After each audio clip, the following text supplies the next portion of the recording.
Ile-Ife. Hello. Ó ga jù, ẹ̀yin èèyàn mi. Wọ́n ní ẹni dé irú lèrú ń tọ̀ o. Elépèlépè máa bá. Wọ́n ní gbì ni o. Ìyá bàbá náà sì rú. Bí òun dẹ̀ ni ìyá náà sì sùn dẹ̀ ni. Wọ́n ní bó ṣe kí ẹkún yìí mọ́lẹ̀ pé wọ́n disturb òun gan ní ààfin. Wọ́n ló bẹ̀rẹ̀ sí ní ké. Ló mú èpè yìí ló ní rẹpẹtẹ. Ló mú èpè yìí lókùnkúndùn. Pé tó wá pé ìyá màmá Tádé ní káwò wọ́n ní hate ẹ̀. Bí wọ́n ṣe hate òun ní ààfin. Pé gbogbo nǹkan tóun ṣe láàfin wọ́n hate òun. Èní kó wá lọ ṣe paternity. Ọ̀la kan wá lọ ṣe paternity. Òun mọ̀ pé òun bí ìbejì. Òun mọ̀ pé kábíyèsí kò nífẹ̀ẹ́ òun. Ṣé nígbà tí Naomi bí tiẹ̀, ṣé bó ṣe ń disturb ẹ̀ ni?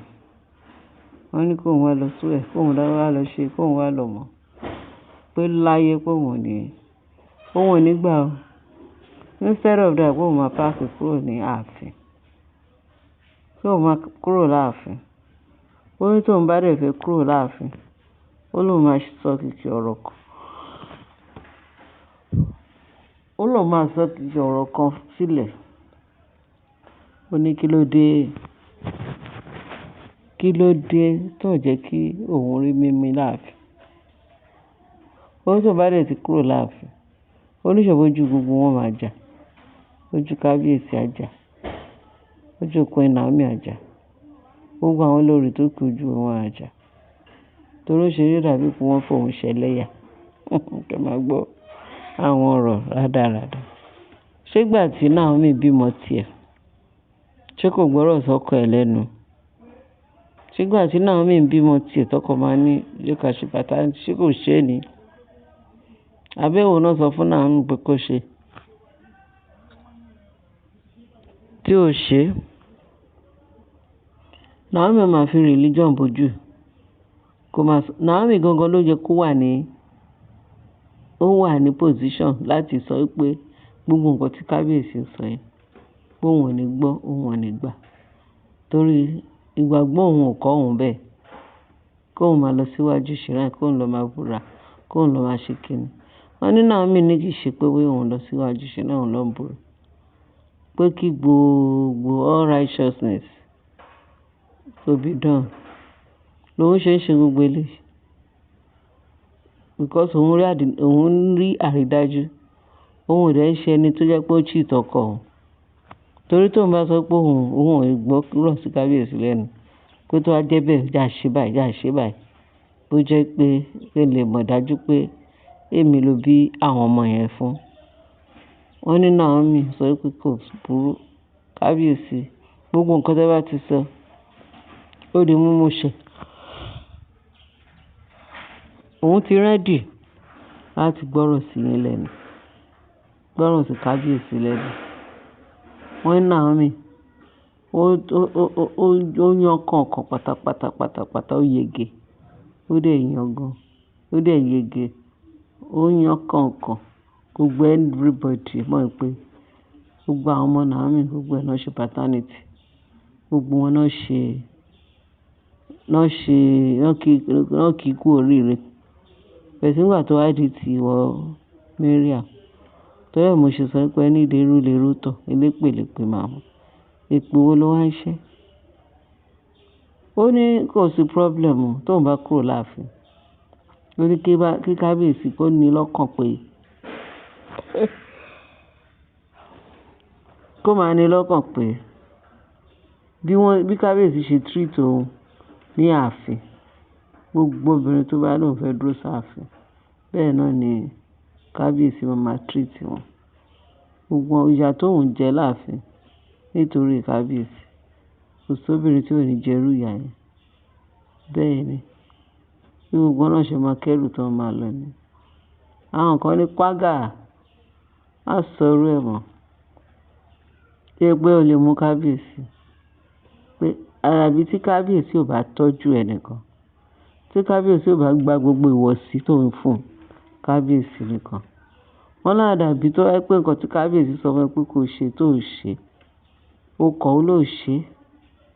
Á dàbí tí kábíyèsí ò bá gba àwọn ìbejì, ó gbà tọwọ́ tẹsẹ̀.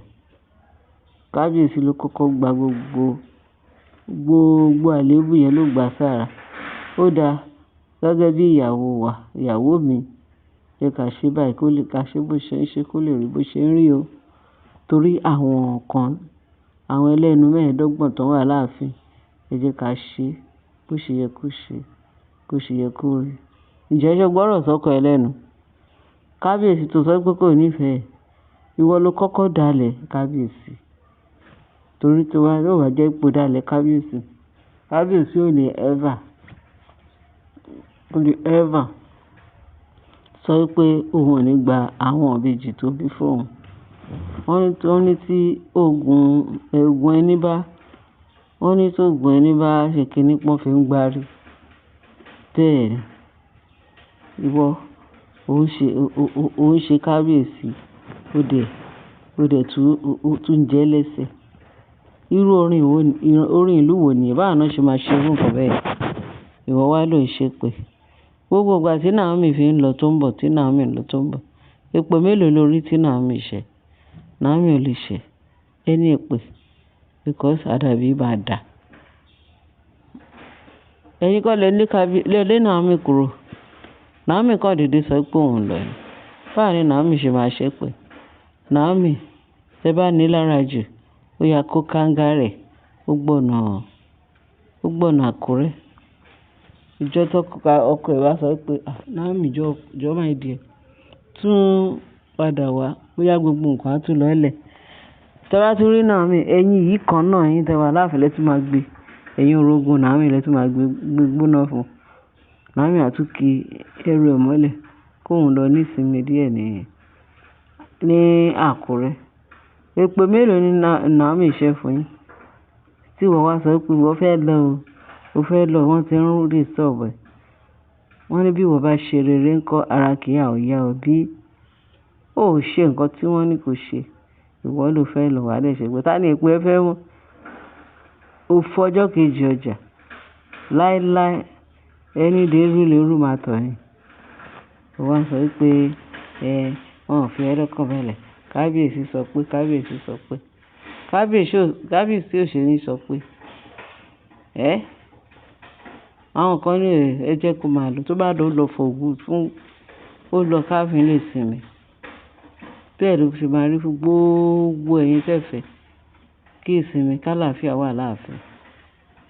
Ẹ tó bá ní kálàáfíà má wà láàfin, òun ni ò ní lálàáfíà. Ṣé má fi yẹn gbajá lọ́bọ̀ fún kábíyèsí? Ó máa ṣe kí ṣẹ́rí bí kábíyèsí ṣe wà. Ààfin kábíyèsí ti tòrò. In as much tí Naomi wà pẹ̀lú kábíyèsí. In as much tí kábíyèsí yìí nífẹ̀ẹ́ Naomi. In as much tí ọkàn kábíyèsí wà níbi tí Naomi wà. In as much tí Naomi tún gbọ́rọ̀ sọ́kọ ẹ̀ lẹ́nu.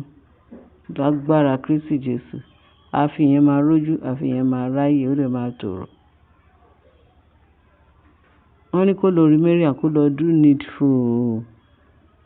Kì í ṣe pé ẹjọ́ kọ́ náà ń rò. Ẹjọ́ kọ́ ni àkọ́kọ́. Ta àkọ́kọ́ ni pé kọ́kọ́ ṣe what is needful tí òun lọ́lọ́run fẹ́. Wọ́n ní ká ṣe ohun gbogbo bó ṣe yẹ kó rí. Gbogbo tó tọ́ àti tó yẹ kó lè rí bó ṣe ń rí. Ẹ má wulẹ̀ dá sí rọ̀fù. Ẹ bá fẹ́ lọ kẹ́ lọ. Àìlọ yín ẹ kàn fi ń ba progress jẹ́. Kí ló dé èèyàn ní kọ́ máa sọ?